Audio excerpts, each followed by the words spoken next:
Hi, welcome. This is Kent Lau, right?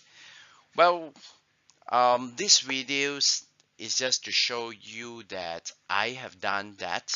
I able to extract the value between special character using PowerQuery. And what I mean is this, right? If you have this data here, right, and you just want this part to be extracted, how to do that?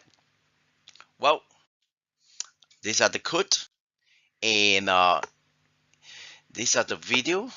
I got you step Hi, by good day. step I using want to this show you video. how to extract certain value from a text, right? It can be very lengthy, it doesn't have to be in the end.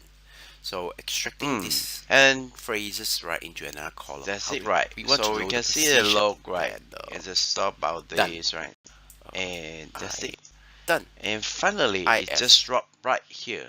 So that is my solution, right?